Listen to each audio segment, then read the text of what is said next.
Please be seated. Mrs. King, members of the King family, distinguished members of the Congress, ladies and gentlemen, honored guests, I'm very pleased to welcome you to the White House, the home that belongs to all of us, the American people.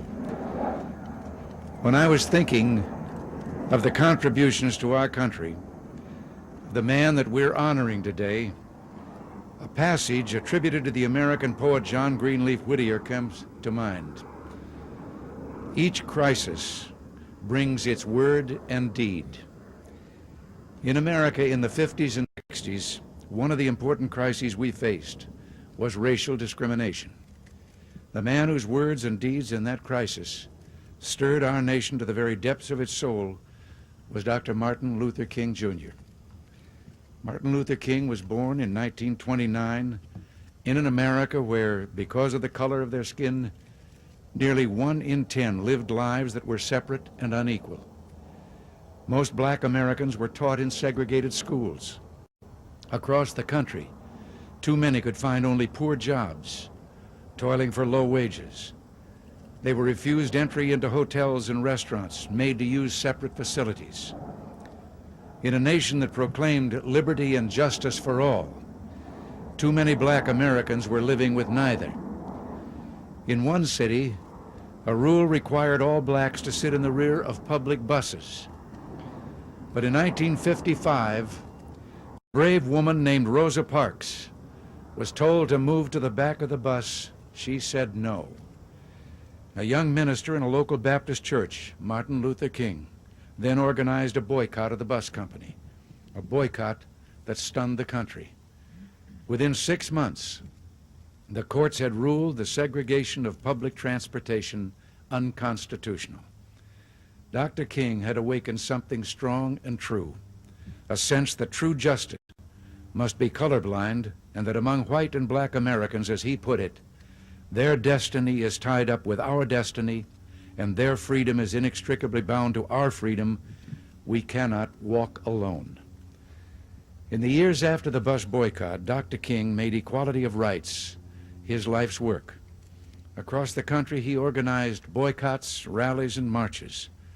Often he was beaten, imprisoned, but he never stopped teaching nonviolence. Work with the faith, he told his followers, that unearned suffering is redemptive. In 1964, Dr. King became the youngest man in history to win the Nobel Peace Prize. Dr. King's work brought him to this city often. And in one sweltering August day in 1963, he addressed 250,000 people at the Lincoln Memorial. If American history grows from 2 centuries to 20, his words that day will never be forgotten.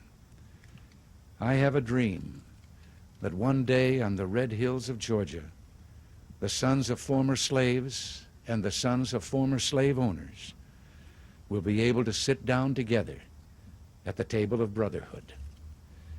In 1968, Martin Luther King was gunned down by a brutal assassin. His life cut short at the age of 39. But those 39 short years had changed America forever. The Civil Rights Act of 1964 had guaranteed all Americans equal use of public accommodations, equal access to programs financed by federal funds, and the right to compete for employment on the sole basis of individual merit. The Voting Rights Act of 1965 had made certain that from then on, black Americans would get to vote. But most important, there was not just a change of law. There was a change of heart. The conscience of America had been touched. Across the land, people had begun to treat each other not as blacks and whites, but as fellow Americans. And since Dr. King's death, his father, the Reverend Martin Luther King Sr., and his wife, Coretta King, have eloquently and forcefully carried on his work. Also, his family have joined in that cause. Now, our nation has decided to honor Dr. Martin Luther King, Jr. by setting aside a day each year to remember him and the just cause he stood for. We've made historic strides. since Rosa Parks refused to go to the back of the bus. As a democratic people, we can take pride in the knowledge that we Americans recognized a grave injustice and took action to correct it. And we remembered that in far too many countries, people like Dr. King never have the opportunity to speak out at all. But traces of bigotry still mar America. So each year on Martin Luther King Day, let us not only recall Dr. King, but rededicate ourselves to the commandments he believed in and sought to live every day.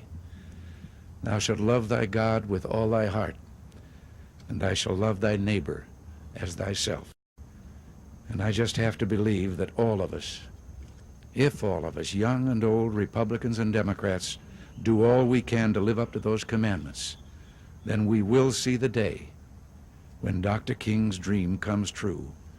And in his words, all of God's children will be able to sing with new meaning, land where my fathers died, land of the pilgrim's pride, from every mountainside, let freedom ring.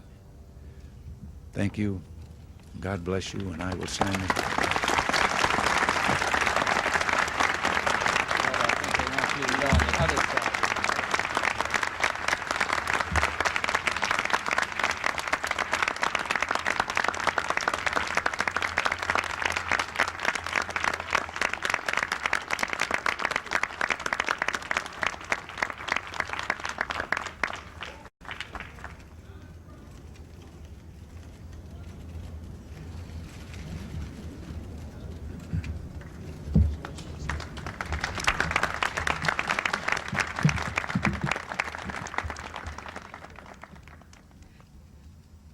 Thank you, Mr. President,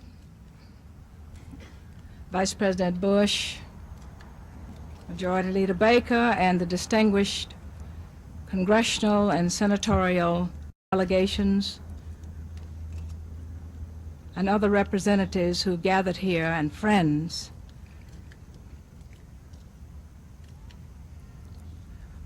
All right-thinking people, all right-thinking Americans are joined in spirit with us this day as the highest recognition which this nation gives is bestowed upon Martin Luther King Jr., one who also was the recipient of the highest recognition which the world bestows, the Nobel Peace Prize. In his own life's example, he symbolized what was right about America, what was noblest and best, what human beings have pursued since the beginning of history. He loved unconditionally. He was in constant pursuit of truth. And when he discovered it, he embraced it. His nonviolent campaigns brought about redemption, reconciliation, and justice. He taught us that only peaceful means can bring about peaceful ends, that our goal was to create the beloved community. America is a more democratic nation, a more just nation, a more peaceful nation, because Martin Luther King Jr. became her preeminent nonviolent commander. Martin Luther King Jr.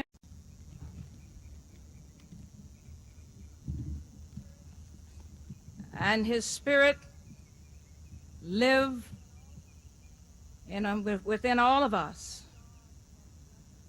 Thank God for the blessing of his life and his leadership and his commitment. What manner of man was this? May we make ourselves worthy to carry on his dream and create the beloved community. Thank you.